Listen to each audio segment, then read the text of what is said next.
Ô, Rubão, essa turma que fala que no Estado não é necessário, quando quebra um banco, a primeira coisa que eles fazem é correr pro Estado. Claro. É a primeira coisa. Não, vamos salvar o banco. Subprime. Olha o que está acontecendo Subprime. com esse negócio do Banco Master aí. Olha o que está acontecendo. É sempre assim. Não, o Estado não presta, mas deu o caso da Subprime. A subprime quebrou. Os Estados Unidos quebrou em 2008. Foi a maior transferência de renda do setor público para o setor privado da história da humanidade. Eles imprimiram 5 trilhões de dólares. Dá o contexto. O que aconteceu? Subprime, o que aconteceu? Crédito barato, dinheiro abundante e você tem que fazer o dinheiro circular. Então, o que aconteceu? Você comprou isso aqui, deu 5 milhões nisso aqui e o banco liberou, depois você vem pagando certinho, o banco liberou. Tinha Girl em Miami que tinha 3 casas. Dançarina foi aquele colapso imobiliário. Aí é o seguinte, aí o cara liberou, não, pode pegar mais 5 aqui. Tá. Aí ele sem pega, comprovação? Não, aí ele pega aquele crédito e vende para outro. Aí aquele vende para outro. Tá? Aí depois vem um grupo e começa a vender seguros para aquilo. Aí vem outro que faz o resseguro, o outro resseguro. E quando chutaram o pau da barraca, não tinha nada. Tá? 19 trilhões de dólares da poupança do povo dos Estados Unidos foi pro ralo. Por quê? Porque começaram a não pagar. Não, foi furo. Foi tudo de ralo abaixo. O pessoal perdeu tudo. O cara perdeu tudo. Então é o seguinte, o governo federal aportou, foi lá e falou assim, liga o botão aí, imprime 5 trilhões de dólares. Os caras imprimiram 5 trilhões de dólares, praticamente 3 PIB brasileiro. Aí os caras fizeram, pegaram aquele dinheiro a custo zero, botaram no balanço e dividiram o prêmio de bônus. Os CEOs saíram com jatinho. Arrebenta. Ali é o seguinte, ali é o ponto de ruptura. Os Estados Unidos já não vinha bem. Porque o que aconteceu? Eu falo o seguinte, a queda do muro de Berlim e o fim da União Soviética. O fim da União Soviética foi a pá de cal, não só na União Soviética, foi na comunidade ocidental. Porque é o seguinte, você perdeu a referência de tiro. Está aqui um homem de mar e guerra, você perdeu a referência de tiro. Você não tem mais onde atirar. E você está com o navio. O que aconteceu? Dia 26 de dezembro de 1991, o regime soviético acabou. Acabou o comunismo. Ganhamos. Triunfalismo sem fim. Isso, né? Ganhamos o quê? Nós ganhamos o quê? Realmente, a Rússia dobrou o joelho. Quase que acabou. O Putin é o cara que faz o gol de empate aos 49 do segundo tempo. Porque antes dele o pessoal... Não, porque a Rússia... Gorbachev, não, aquele período de perestroika... Não, aquilo foi o equívoco geral. Qual que era a ideia deles? Era a ideia... Toda capitalista? A ideia dele é o seguinte, a ideia é que o que acontece? Aquilo ali era uma cortina, efetivamente. As maiores riquezas do mundo, a tabela periódica, tudo estava ali dentro. E não era dividido com ninguém. Os caras queriam entrar. Isso aí são grupos sionistas, transnacionais, que andam aqui, andam na Faria Lima, andam em Wall Street, andam pela Europa. É o que a gente chamava antigamente de circuito Elizabeth Arden, que é Nova York, Paris, Londres. O movimento financeiro ficava em Londres, aquele lado social. É o pessoal que manda no mundo. Que é o pessoal sugar países. Tem um livro muito bom, aquele do John Perkins, é o velho jogo do capitalismo. E eles falam como é que isso funciona. Funciona na prática. Não é só isso que nós estamos falando. Não, eles são destruidores de países. Destruidores de países. O processo é multitentacular. Ele começa de várias formas. Ele começa com a sua novelinha. Tipo? A novela começa já a ensinar costumes. Tá. Eles começam culturalmente. Começa com a igreja neopentecostal, se você deixar um exemplo aqui brasileiro. Por quê? Porque é uma dominação? Sim, é um rompimento. Doutrinação. É um rompimento. Você está rompendo o tecido social. Você tem o Brasil, historicamente, é um país cristão. E era vamos dizer assim, impermeável. Você não conseguia furar essa bolha cristã. Porque aqui no Brasil tinha uma imensa maioria católico e uma massa também importante protestante. Aí eles criaram o neopentecostalismo. O neopentecostalismo, quando você vai para dentro dele, você descobre que ali tem tudo, menos cristianismo. Inclusive, agora eu escolhi um menino que tem aí um tal de Miguel. O Pastor Mirim. O Pastor Mirim. Eu estou destruindo ele. Eu estou destruindo ele. Eu comecei. Fui eu que comecei há uns 2 ou 3 meses atrás. Agora todo mundo está batendo. Aí comecei. E todo programa meu eu coloco 2, 3 vídeos de igreja neopentecostal. A minha igreja é boa, é ruim, é fácil você saber. Você entra dentro dela, o cara só fala em dinheiro, em te tomar dinheiro, em passar a perna em você, tentar te vender um pedaço do céu.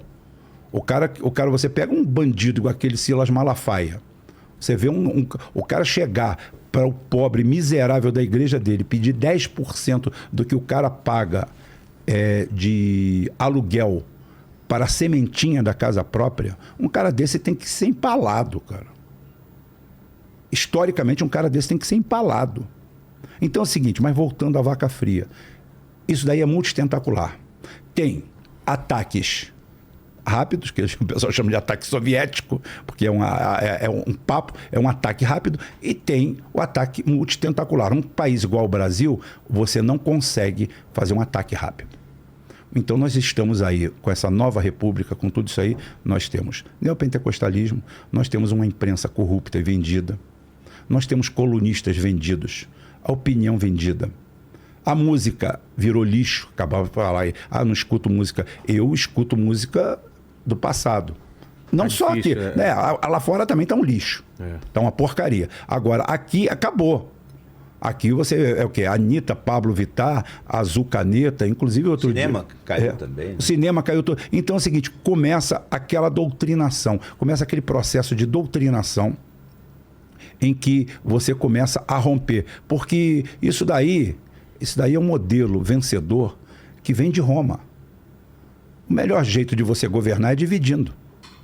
Não é dividindo o governo, é dividindo o adversário. Tá? A sociedade fica fraca. Exatamente. Aí o que aconteceu? O que aconteceu? Eles queriam entrar dentro da... Eles queriam destruir a União Soviética e destruíram. A União Soviética acaba em 91, as 15 ou 17 repúblicas se separam, mas ainda fica a Rússia porque a Rússia tinha quase 22 milhões de quilômetros quadrados, né?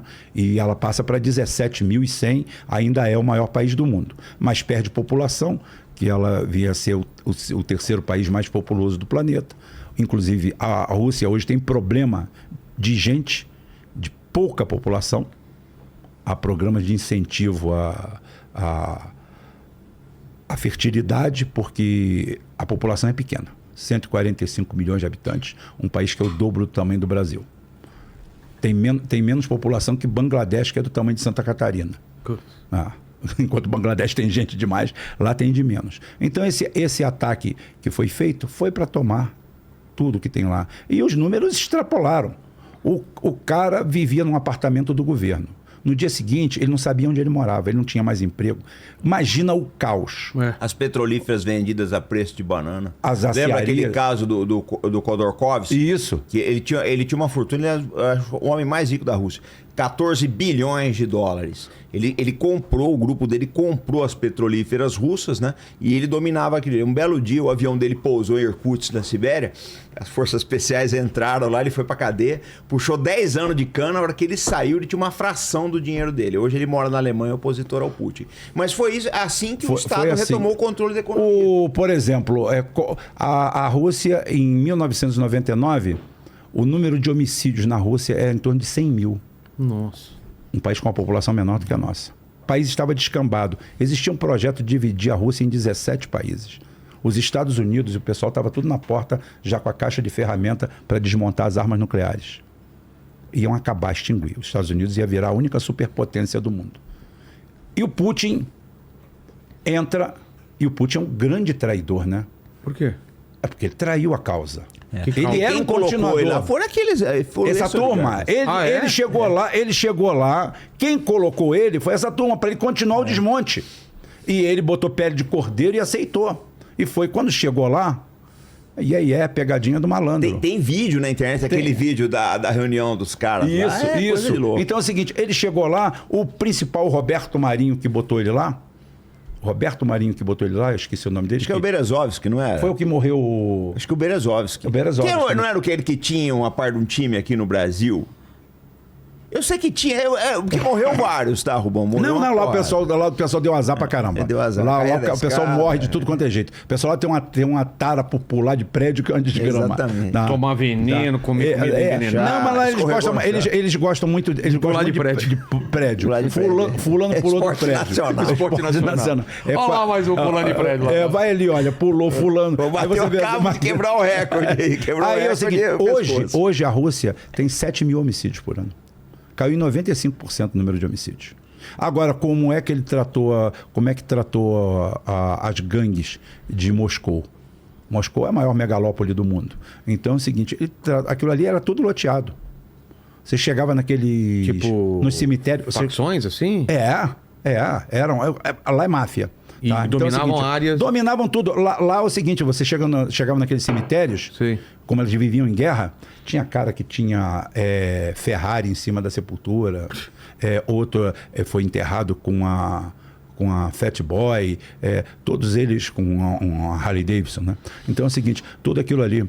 Esses caras, por acaso, começou um grupo lá, o Comando Cinza, e simplesmente os caras foram dizimados. Não perderam nem tempo com cadeia, não. Foram dizimados. O que acontece? O Putin entra para continuar o processo. Vou te botar aí, pegaram, você vai ser eleito presidente, fica tranquilo. Eu não sei nem se ele foi eleito, se aquilo ali já não foi uma maracutaia, tá? Mas ali o povo não sabia para onde ia, na miséria. A única coisa que aconteceu com a Rússia é que as Forças Armadas se fecharam em núcleos, em cidades, e se mantiveram isoladas. E o Putin veio de um grupo desse, que todos eles são oriundos da extinta KGB. O Putin era coronel, né? Tenente-coronel da KGB, e ele ficava em Dresden, na Alemanha Oriental. Ele fala alemão até hoje. Aí o Putin vai lá, faz carreira política, sobe, vai lá, vai infiltrado, e ele entra como um Zé Ninguém. Ele entra como um pau mandado para continuar o trabalho. Quando ele chega lá, aí ele falou assim, nós vamos investir nas Forças Armadas. Aí há o grande divisor de águas. O grande divisor de águas acontece com o submarino Kursk. Inclusive...